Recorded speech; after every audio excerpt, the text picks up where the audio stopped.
ফ্রিজে রাখার ব্যাপারে যে সমস্যাটা, 3 দিনের বেশি রাখা হয় প্রথম দিকে, ইসলামের প্রথম যুগে আল্লাহ রাসূল সাল্লাল্লাহু আলাইহি ওয়াসাল্লামের একটা হাদিস দ্বারা প্রমাণিত, নবীজি বলেছেন 3 দিনের বেশি কুরবানির গোশত না খাওয়া। পরবর্তীতে আল্লাহ রসুলের আরেকটা হাদিসের মাধ্যমে এই আইনকে নবীজি বাতিল করে দেয়, রহিত করে দেয়, যে না এই আইন আর আজকে দেয় না, কোরবানির গোশত যে যতদিন ইচ্ছা ততদিন খাইতে পারে। কথা বুঝে আসছে? তো ফ্রিজে যতদিন রাখা যাবে।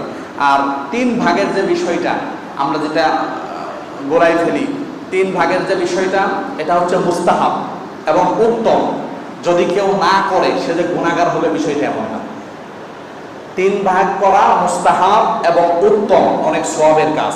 কিন্তু যদি কেউ 3 ভাগ না করে, সে তার মতন আত্মীয় স্বজনকে দেয়, গরিবকে দেয়, তো কখনো গুনাহগার হবে না।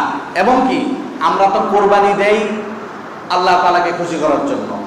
ইব্রাহিম আলাইহিস সালাতু ওয়াস সালামের পূর্বে যত কোরবানি আসছে, কোনো কোরবানির গোশত খাওয়ার অনুমতি ছিল না, সিস্টেমই ছিল না, পুরোপুরি আল্লাহ তাআলার জন্য চলে যেত। কিন্তু আমাদেরটা লা ইয়ানালুল্লাহু লাহুমহা ওয়ালা দিমাউহা ওয়ালাকিন ইয়ানালুহুত তাকওয়া মিনকুম।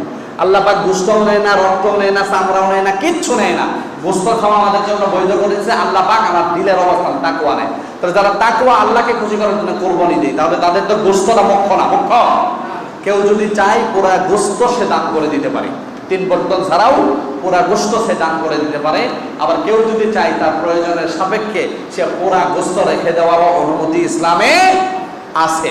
কিন্তু যেহেতু আমরা এটার জন্য আল্লাহর নৈকট্য চাই, পুরা গোশত খাওয়ার জন্য আর আমরা কুরবানি দেই না, দেই আল্লাহ পাক রব্বুল আলামিন। আরো যদি কিছু বাচ্চারা আপনাদের জানার থাকে অবশ্যই আপনারা যোগাযোগ করবেন। আমি যে এখানে আছি, কালকে আবার ঈদের দিন আলোচনা হবে। আল্লাহ পাক রব্বুল আলামিন সঠিকভাবে আমাদেরকে কোরবানি আদায় করার তৌফিক দান করুন।